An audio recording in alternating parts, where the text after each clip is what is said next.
When they'd first hit Sanibel Island 5 days before, Ward had been hugely disappointed. The ocean vacations he'd taken before had been to Virginia Beach and Kitty Hawk. Sanibel seemed like the end of the earth, with no boardwalk, few shops or amenities, and, worst of all, lousy internet connectivity. But as the days had worn on, he'd grown used to the quiet. He'd downloaded enough movies and books to last the week, and he didn't need online access to compile new builds of the side-scroller he was developing for his class in applied Python. Since the divorce, his dad didn't get many chances to take them on vacations. With the alimony and everything, there wasn't a lot of extra money. And when some work friend had offered him a week at his small Sanibel beach house just off Gulf Drive, he'd said yes. Ward knew even that was a financial stretch, with the plane tickets and restaurants and everything, and he'd been careful not to complain. The shells had helped. Sanibel and Captiva Islands, off the southwestern coast of Florida, were known for some of the best shelling in the world. They reached out into the Gulf of Mexico like a net, catching all sorts of mollusks, dead and alive, and strewing them along the sand. A brief storm had passed through the night before they arrived, which turned out to be a piece of luck. Apparently, that always brought in more shells.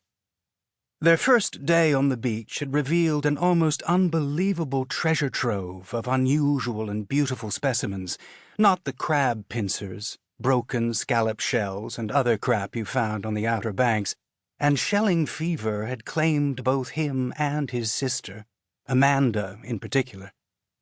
Already she'd become something of an expert, able to differentiate cowries from whelks from periwinkles.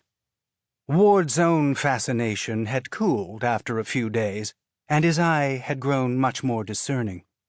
Now he only picked up a few really good specimens here and there. His father had limited them to 1 bag of shells each for the flight back, and Ward knew that tomorrow night's culling and Amanda's protests were going to be hell. The tide was coming in. The wind had picked up, and the surf was beating against the shore with a little more energy. A wave broke across Ward's feet, sending a spiral-shaped pink shell rolling and bouncing over his toes. As he picked it up, another sheller hustled up behind him. Bright colors in the shallow water drew them like flies, and peered over Ward's shoulder, breathing heavily. "Rose petal?" the man asked excitedly. Ward turned to look at him, maybe 50, overweight, with a Ranjan sun visor, cheap sunglasses, and arms sunburned from the elbows down. A tourist, of course, like everyone else around. The locals knew the best times for beachcombing, and Ward rarely saw them. "No," said Ward. "Just a cone. Alphabet cone." His sister, instinctively alerted to a possible find, came skipping over, and he tossed it to her. She gave it a quick glance, made as if to fling it into the water, then, on second thought, dropped it into her pail. The man in the sun visor fell back, and Ward walked on, trailing Amanda, the bones of ancient sea creatures crunching beneath his flip-flops. Thoughts of packing up reminded him they'd be home the day after next, which meant resuming his life, finishing his junior year, then starting the grind of tests, essays, and college applications that would inevitably follow. Recently, he'd begun worrying about ending up like his father, working like a dog but somehow never getting ahead, overtaken by younger people with shinier degrees and more marketable skill sets. He didn't think he could stand that. Another wave broke over his feet, and he automatically corrected course, veering inland. Fresh shells went tumbling back with the undertow.